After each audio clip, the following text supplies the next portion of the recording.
ढक्कन बढ़ा देंगे, ट्रेबल डाल दे हल्का सा। मोरे आवाज में नहीं सुनी तन गड़बड़ हो गई। आवाओ दीदी हो अधरतिया के बेरा में गंधर्व मानस परिवार की प्रस्तुति हो बर जावत। अब गंधर्व वही समाज हरे जिनला आप सब जन गढ़वा बाजा के नाम से जाने जाते हो। ये हमारे लिए गर्व की बात है। आज वही बाजा ला हमन आपके सामने धर के ला है। काबर सियान मन पूछी समझ ला कि पप्पू भाई गंधर्व जी ये बाजा तो हम बर बिहार में गौरी गौरम सुने हैं ते हाँ मानस मंच में धर के काबर आता।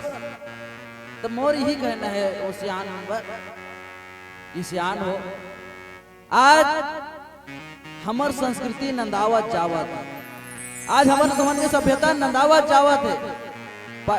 पहाटिया भैया मन हाथ गैयल चराए भर छोड़त जावत है। पहले चौक चौराहा में बाबा मन आल्हा गाय वो गवैया नंदागे कर्मा ददरिया रीलो पंथी सुआ सब के सब विलुप्त के पगार है करार में आगे दाई। आज वही संस्कृति ला वही सभ्यता ला पुराना संस्कृति ला आपके पास में धर के आए हैं। वही दफड़ा दमाऊ गुदू मोहरी तो आओ जुर मिल के राम कथा में यात्रा करबो। एक पहले निवेदन है कि हमला आज्ञा देवाओ ताली बजा कर हमला आज्ञा देवाओ कि हम राम कथा शुरू कर सकन। बोल श्याम रामचंद्र की जय हो।